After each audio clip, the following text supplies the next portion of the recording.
La Côte d'Or est une région historiquement très d'énergie renouvelable, puisque on a commencé par des champs d'éoliennes.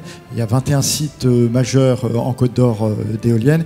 Bon, un parc qui arrive en ce moment à maturité, puisque son développement est moins important qu'il fut ces dernières années. En revanche, c'est vraiment le photovoltaïque qui décolle très très fortement, puisque ces 6 dernières années, la production photovoltaïque en Côte d'Or a été presque multipliée par 3. Et le début de l'année 2019 voit encore ces chiffres fortement augmenter. On modernise aussi nos outils pour observer le réseau et le maintenir. Donc ça nous sert. Donc il y a deux choses. Le drone, il nous sert à faire nos politiques de maintenance et d'investissement en observant l'état du réseau. Et puis d'autre part, lorsque malheureusement il y a des tempêtes et des pannes, ça nous permet de repérer extrêmement rapidement, plus rapidement qu'avant, où se trouve la panne, et donc de pouvoir rétablir l'électricité beaucoup plus rapidement pour l'ensemble de nos clients. Merci beaucoup. On vous laisse découvrir le nominé.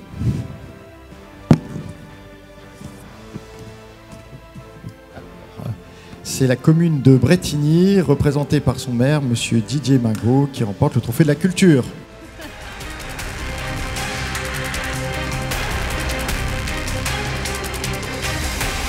Ce sont les bénévoles. Ce sont les bénévoles, effectivement, sans qui rien n'aurait été possible, en sachant que là, que vous avez entendu, c'est 60-70 personnes mobilisées, et là, sur scène, on est une dizaine. Donc c'est pas tous les bénévoles. Donc vous avez par contre un tissu représentatif. Ah bah, ouais. On l'apprécie à juste titre. 15 bénévoles au départ, 70 à l'arrivée. Comment vous expliquez ce succès, cet engouement pour cette manifestation de votre commune? Alors comme une symphonie est réussie en musique, il faut un thème, l'armistice 1918, il faut une partition avec des moments forts, des scènes de la vie à l'arrière du front, des lectures de lettres de poilus, des pièces de théâtre, et j'en passe, et des meilleurs.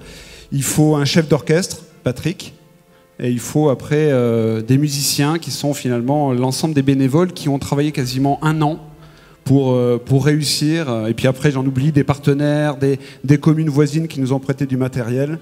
Et puis sans oublier bien sûr le beau temps, sans qui rien n'aurait été possible.